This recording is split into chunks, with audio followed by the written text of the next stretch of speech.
Промашкомплект зауыты Қазақстандағы тұтас топтамалы теміржол дөңгелектерін шығаратын жалғыз кәсіпорын. Мұнда теміржол бөлшектерін бақылау, өндіру және сынаудың отандық және шетелдік стандарттарына сәйкес келетін озық технологиялар қолданылады. Бұл зауытқа аз уақыттың ішінде тек Ресей мен ТМД елдерінің нарығында емес, сонымен қатар еуропалық нарыққа шығуды жоспарлауға мүмкіндік берді.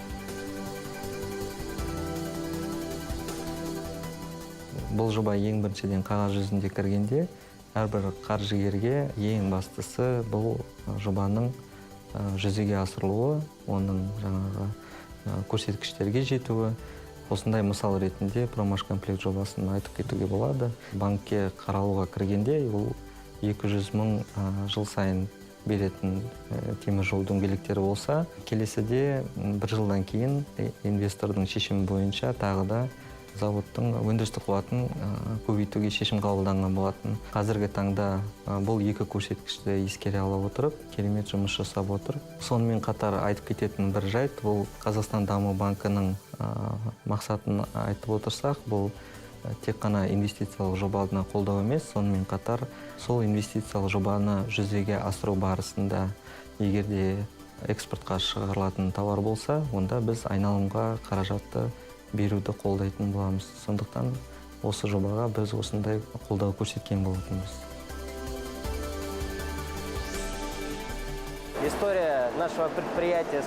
Біздің кәсіпорынның тарихы бірнеше кезеңнен тұрады. Бірінші кезең жобалық қуаты жылына 75 мың болатын теміржол дөңгелектерін жасау цехының құрылысы. Яғни жоба 2009 жылы басталып, 2012 жылы шілде айында сәтті жүзеге асырылды. Сұраныстың артуына байланысты жобалық қуаты жылына 200 мың дөңгелек теміржол кешенін салуды бастау туралы шешім қабылданды.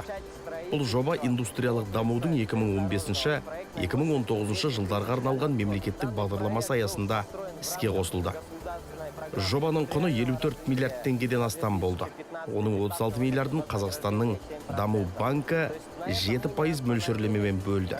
Біз мұнымен тоқтаған жоқпыз. Екінші кезеңде теміржол дөңгелектерін құйма дайындамадан тікелей өндіруді бастадық. 2020 жылы жобалық қуатын 300 мың дөңгелекке дейін ұлғайттық. 2021 жылы жоба толықтай жүзеге асырылды.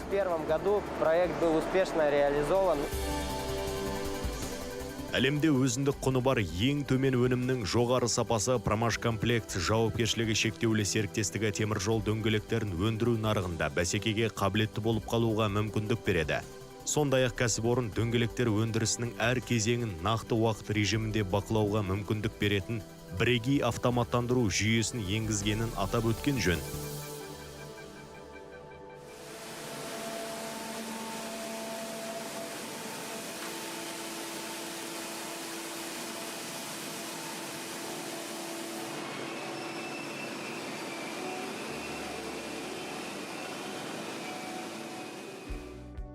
Қолданыстағы келісімшартты уақытылы орындау және өткізу нарықтарын кеңейту үшін кәсіпорынға қосымша қаржылық қолдау қажет болды. 2019 жылы Қазақстанның Даму банкінің еншілес ұйымы өнеркәсіпті дамыту қорынан зауыт өндірістік қуатын арттыру үшін лизингке жабдық алды.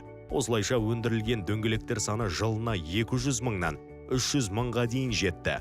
Былтыр Промашкомплект үздік индустриялық жоба аталымы бойынша алтын сапа сыйлығының жеңімпазы атанды. Кәсіпорынның ендігі мақсатында еуропалық нарыққа шығу. Бұл мақсатқа жету үшін ең алдымен өндірілетін өнімнің жоғары сапасын толыққанды қамтамасыз ету керек. Бүгінгі таңда өте үлкен жұмыс атқарылды және еуропалық стандарт бойынша дөңгелектер жасау өндірісі басталды. Біз өндірісті технологиялық тұрғыда дайындап, қажетті конструкторлық құжаттаманы рәсімдейміз және алдағы жылдары еуропалық нарыққа шығамыз деп үміттенеміз.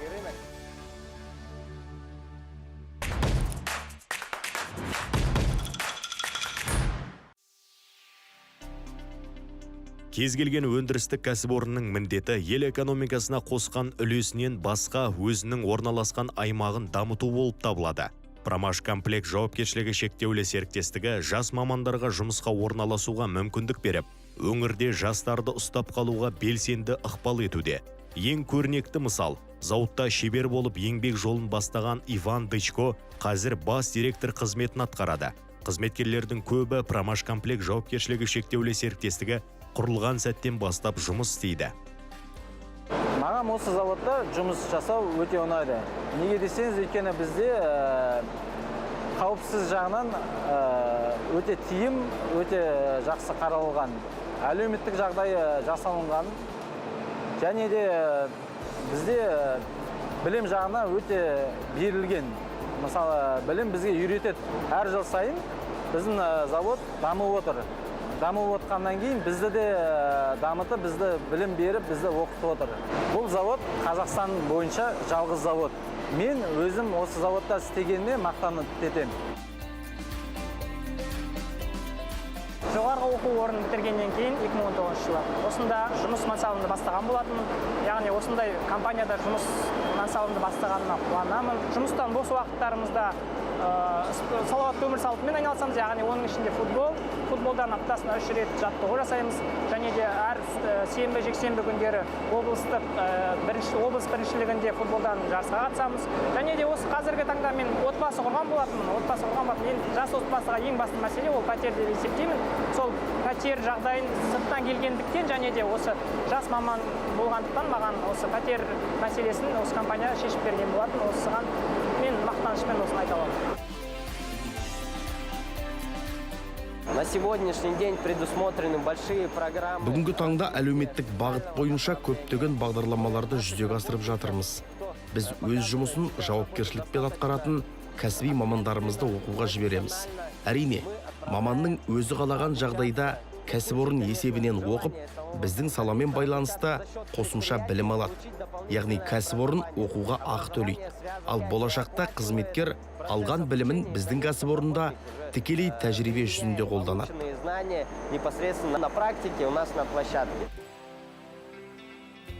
Кәсіпорын жергілікті білім беру мекемелерімен, соның ішінде мектептермен белсенді ынтымақтасады.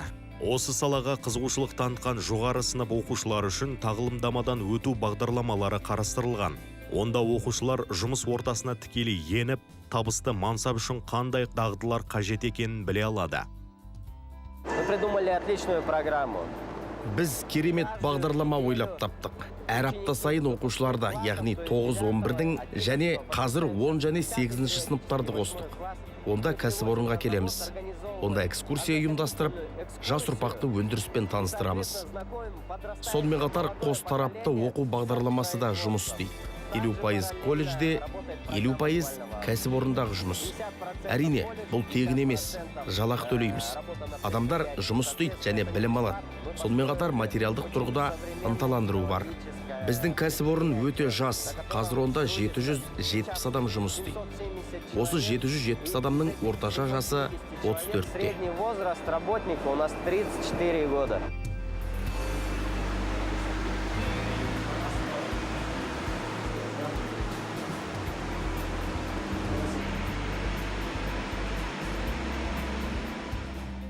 Зауыттың ұзақ мерзімді мүмкіндіктері өндіріс көлемінің тұрақты ұлғаюымен, нарықтың кеңеюімен және технологиялардың одан әрі жетілдірілуімен байланысты. Бұл зауытқа осы салада көшбасшы болып қалуға мүмкіндік береді. Осылайша біз бүкіл ел экономикасының өсуіне ықпал етеміз. Мы имеем за прошлый год общую... Өткен жылы сатылған өнімнің жалпы соммасы шамамен 78 миллиард теңгені құрады. Оның 8,5 миллиардтан астамы салық аударымдары. Мен Екібастұз өңірінің дамуына ғана емес, жалпы Қазақстан экономикасының дамуына үлес қосып жатырмыз деп санаймын. Но и экономика Казахстана в целом.